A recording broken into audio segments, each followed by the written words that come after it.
की जय। सियावर रामचंद्र की जय। श्रद्धेय मंच, सभी संत एवं ऋषिगण, यहां उपस्थित और विश्व के कोने कोने में हम सबसे साथ जुड़े हुए सभी राम भक्त, आप सबको प्रणाम, आप सबको राम राम।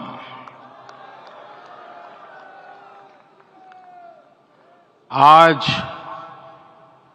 हमारे राम आ गए हैं।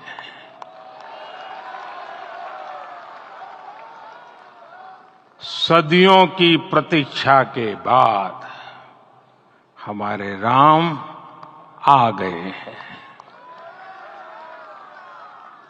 सदियों का अभूतपूर्व धैर्य, अनगिनत बलिदान, त्याग और तपस्या के बाद हमारे प्रभु राम आ गए हैं। इस शुभ घड़ी की आप सभी को, समस्त देशवासियों को बहुत बहुत बधाई।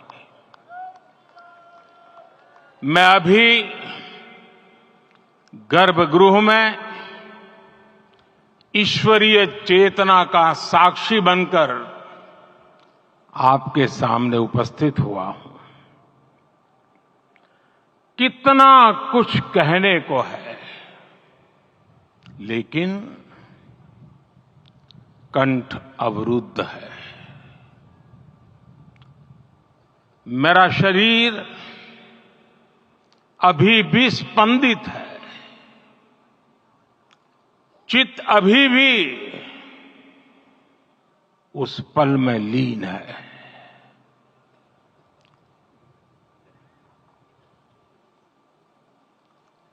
हमारे रामलला अब टेंट में नहीं रहेंगे।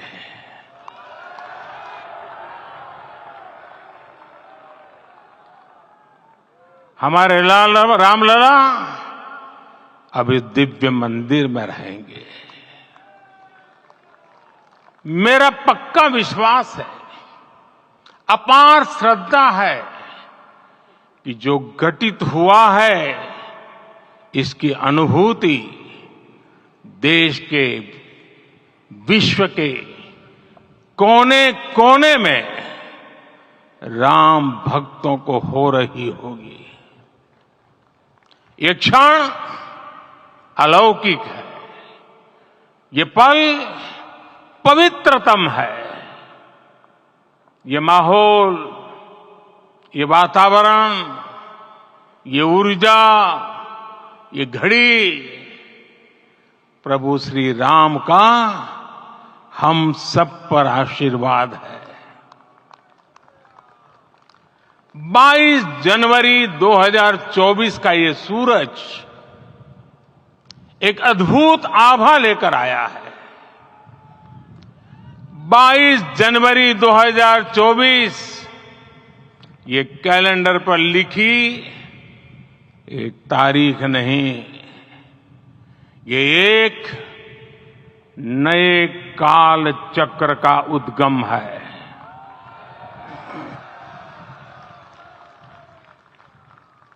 राम मंदिर के भूमि पूजन के बाद से प्रतिदिन पूरे देश में उमंग और उत्साह बढ़ता ही जा रहा था। निर्माण कार्य देख देशवासियों में हर दिन एक नया विश्वास पैदा हो रहा था। आज हमें सदियों के उस धैर्य की धरोहर मिली है। आज हमें श्री राम का मंदिर मिला है। गुलामी की मानसिकता को तोड़कर उठ खड़ा हो राष्ट्र। अतीत के हर दंश से हौसला लेता हुआ राष्ट्र ऐसे ही नव इतिहास का सृजन करता है। आज से 1000 साल बाद भी लोग आज की इस तारीख की, आज के इस पल की चर्चा करेंगे। और ये कितनी बड़ी राम कृपा है कि हम सब इस पल को जी रहे हैं, इसे साक्षात घटित होते देख रहे हैं। आज दिन, दिशाएं, दिगंत सब दिव्यता से परिपूर्ण है। ये समय सामान्य समय नहीं है। ये काल के चक्र पर सर्वकालिक शाही से अंकित हो रही अमिट स्मृति रेखाएं हैं। साथियों, हम सब जानते हैं कि जहां राम का काम होता है, वहां पवन पुत्र हनुमान अवश्य विराजमान होते हैं।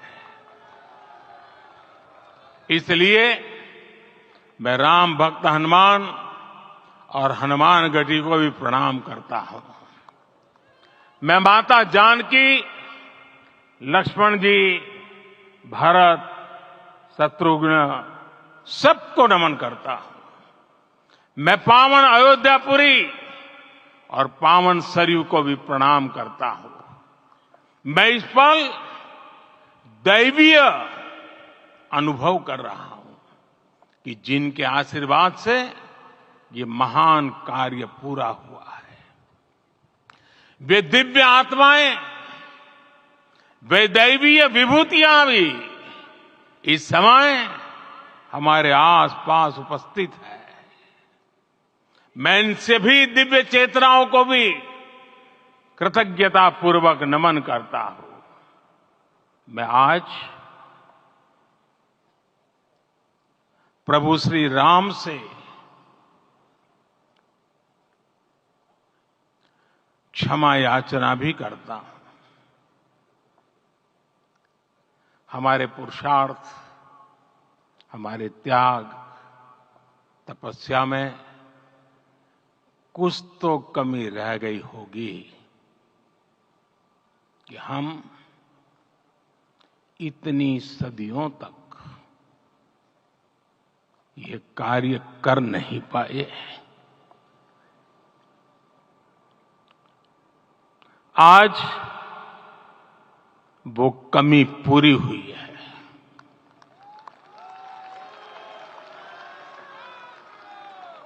मुझे विश्वास है प्रभु राम आज हमें अवश्य क्षमा करेंगे। मेरे प्यारे देशवासियों, त्रेता में राम आगमन पर पूज्य संत तुलसीदास जी ने लिखा है, प्रभु बिलोकी हर से पुरबासी, जनित वियोग विपत्ति सबनासी। अर्थात प्रभु का आगमन देकर ही सब अयोध्यावासी, समग्र देशवासी हर्ष से भर गए। लंबे वियोग से जो आपत्ति आई थी, उसका अंत हो गया। उस कालखंड में तो वो वियोग केवल 14 वर्षों का था। तब भी इतना असह्य था।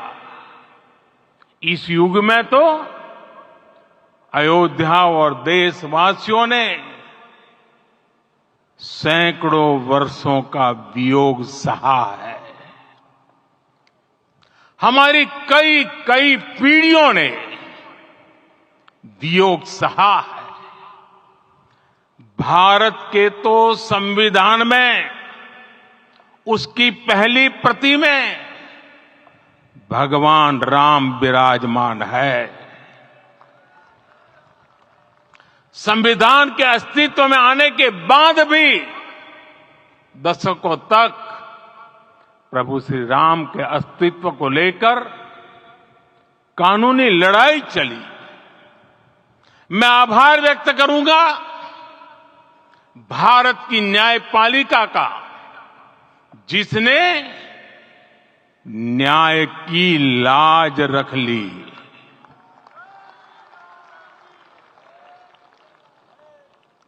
न्याय के पर्याय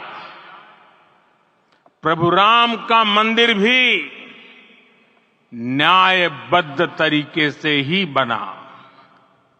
साथियों, आज गांव-गांव में एक साथ कीर्तन संकीर्तन हो रहे हैं। आज मंदिरों में उत्सव हो रहे हैं, स्वच्छता अभियान चलाए जा रहे हैं। पूरा देश आज दीपावली मना रहा है। आज शाम घर घर राम ज्योति प्रज्वलित करने की तैयारी है। कल मैं श्री राम के आशीर्वाद से धनुषकोडी में राम सेतु के आरंभ बिंदु अरिचल मुनाई पर था। जिस घड़ी प्रभु राम समुद्र पार करने निकले थे, वो एक पल था जिसने काल चक्र को बदला था। उस भावमय पल को महसूस करने का मेरा ये विनम्र प्रयास था। वहां पर मैंने पुष्प वंदना की। वहां मेरे भीतर एक विश्वास जगा कि जैसे उस समय काल चक्र बदला था, उसी तरह अब काल चक्र फिर बदलेगा और शुभ दिशा में बढ़ेगा। अपने 11 दिन के व्रत अनुष्ठान के दौरान मैंने उन स्थानों का चरण स्पर्श करने का प्रयास किया जहां प्रभु राम के चरण पड़े थे। चाहे वो नासिक का पंचवटी धाम हो, केरला का पवित्र त्रिपायर मंदिर हो, आंध्र प्रदेश में लेपाक्षी हो, श्रीरंगम में रंगनाथ स्वामी मंदिर हो, रामेश्वरम में श्री रामनाथ स्वामी मंदिर हो, या फिर धनुषकोडी। मेरा सौभाग्य है कि इसी पुनीत पवित्र भाव के साथ मुझे सागर से सरयू तक की यात्रा का अवसर मिला। सागर से सरयू तक हर जगह राम नाम का वही उत्सव भाव छाया हुआ है। प्रभु राम तो भारत की आत्मा के कण कण से जुड़े हुए हैं। राम भारतवासियों के अंतर मन में विराजे हुए हैं। हम भारत में कहीं भी किसी की अंतरात्मा को छुएंगे तो इस एकत्व की अनुभूति होगी और यही भाव सब जगह मिलेगा। इससे उत्कृष्ट, इससे अधिक देश को समायोजित करने वाला सूत्र और क्या हो सकता है। मेरे प्यारे देशवासियों, मुझे देश के कोने कोने में अलग अलग भाषाओं में रामायण सुनने का अवसर मिला है, लेकिन विशेषकर पिछले 11 दिनों में रामायण अलग अलग भाषा में अलग राज्यों से मुझे विशेष रूप से सुनने का मौका मिला। राम को परिभाषित करते हुए ऋषियों ने कहा है, रमन्ते यस्मिन् इति रामः, अर्थात जिसमें रम जाए वही राम है। राम लोक की स्मृतियों में, पर्वत से लेकर परंपराओं में सर्वत्र समाये हुए हैं। हर युग में लोगों ने राम को जिया है।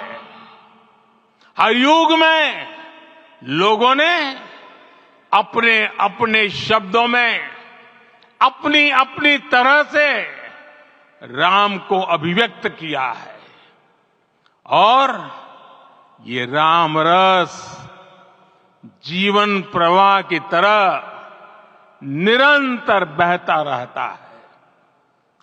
प्राचीन काल से भारत के हर कोने के लोग राम रस का आचमन करते रहे हैं। राम कथा असीम है और रामायण भी अनंत है।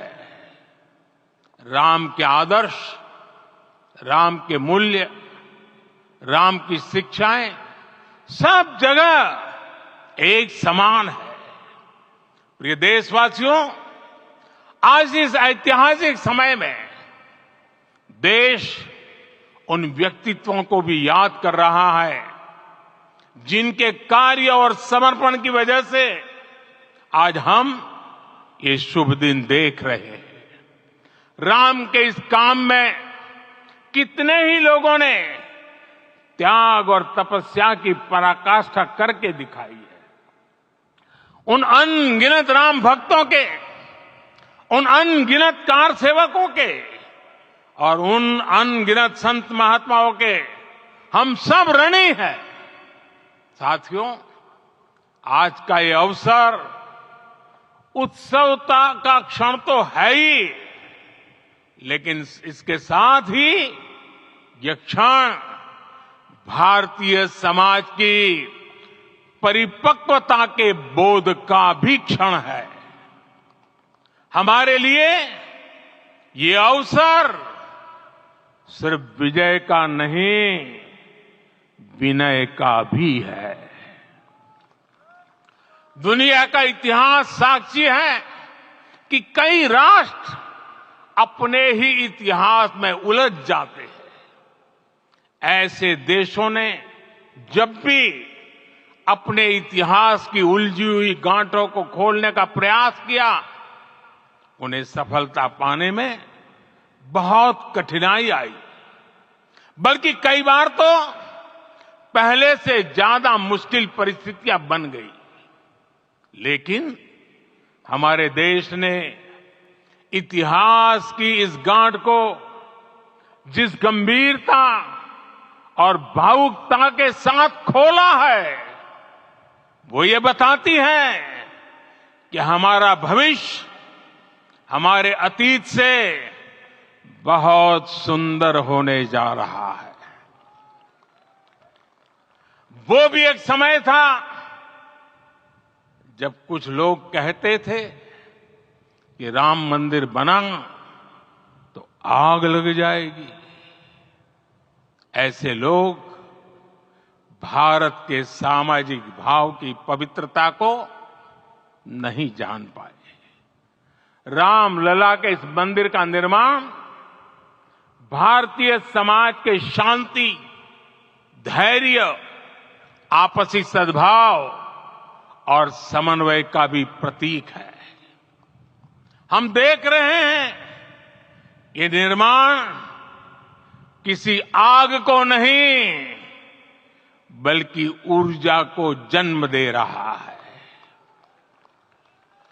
राम मंदिर समाज के हर वर्ग को एक उज्जवल भविष्य के पथ पर बढ़ने की प्रेरणा लेकर आया है।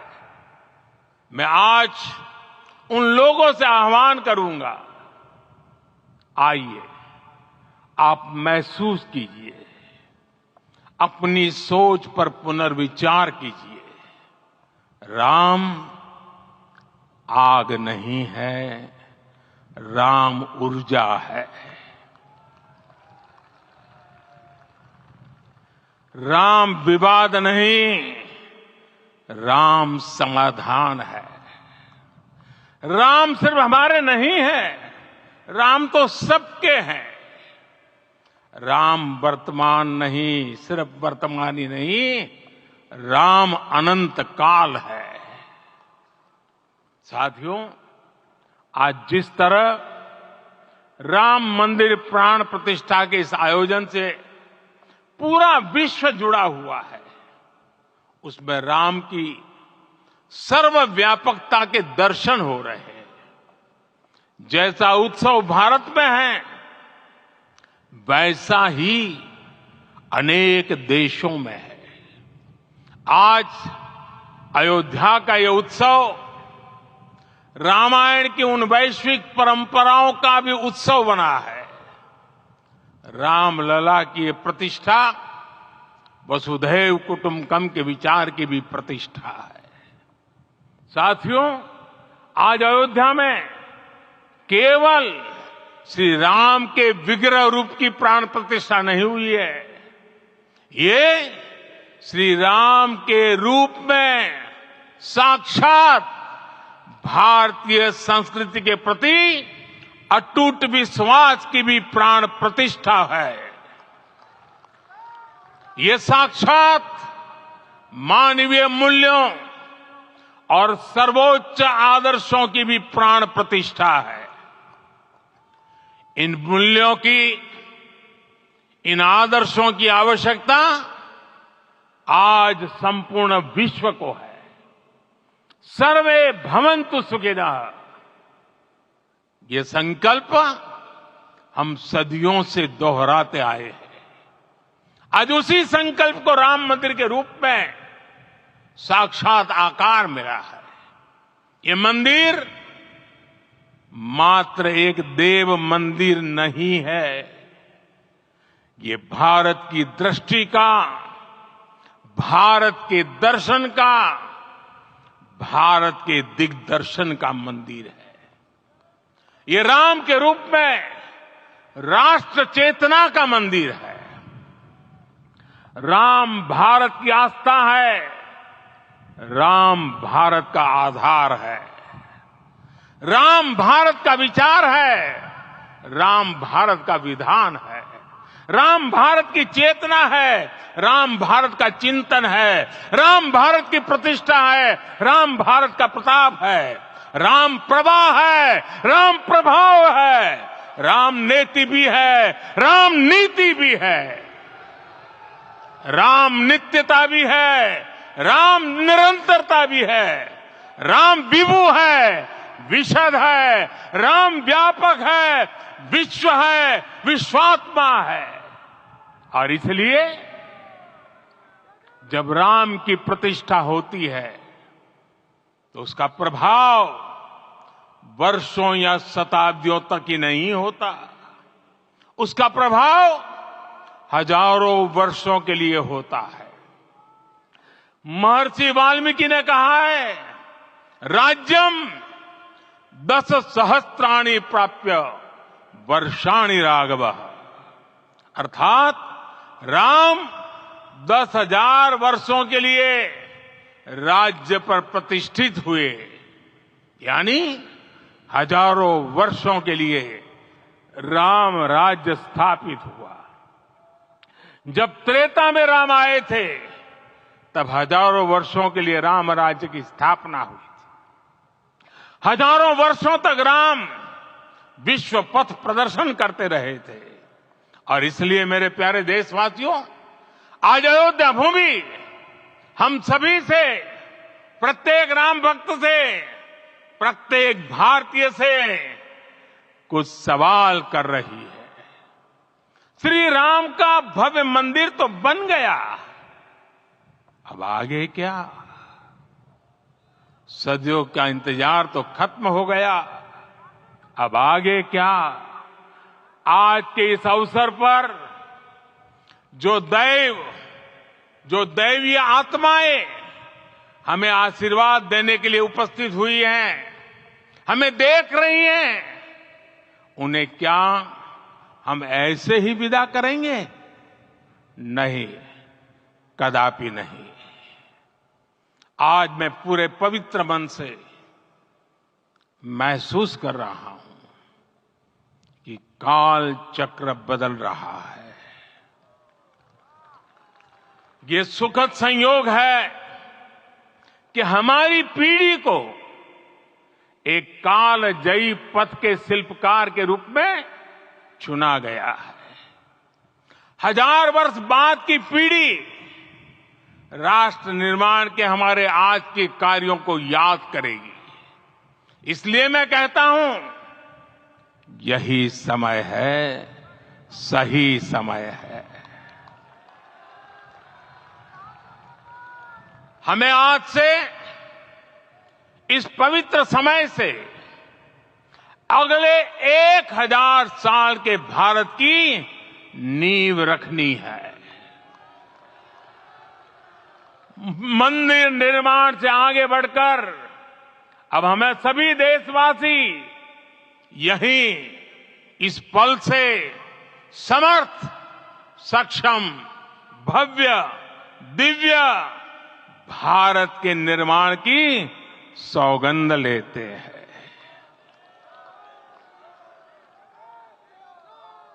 राम के विचार मानस के साथ ही जनमानस में भी हो, यही राष्ट्र निर्माण की सीढ़ी है। साथियों, आज के युग की मांग है कि हमें अपने अंतःकरण को विस्तार देना होगा। हमारी चेतना का विस्तार देव से देश तक, राम से राष्ट्र तक होना चाहिए। हनुमान जी की भक्ति, हनुमान जी की सेवा, हनुमान जी का समर्पण, ये ऐसे गुण हैं जिन्हें हमें बाहर नहीं खोजना पड़ता। प्रत्येक भारतीय में भक्ति, सेवा और समर्पण के भाव समर्थ, सक्षम, भव्य, दिव्य भारत का आधार बनेंगे। और यही तो है देव से देश और राम से राष्ट्र की चेतना का विस्तार। दूर सुदूर जंगल में, कुटिया में जीवन गुजारने वाली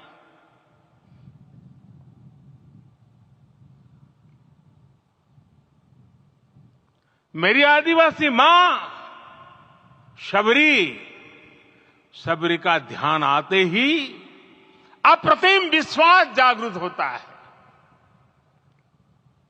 मां शबरी तो कब से कहती थी, राम आएंगे।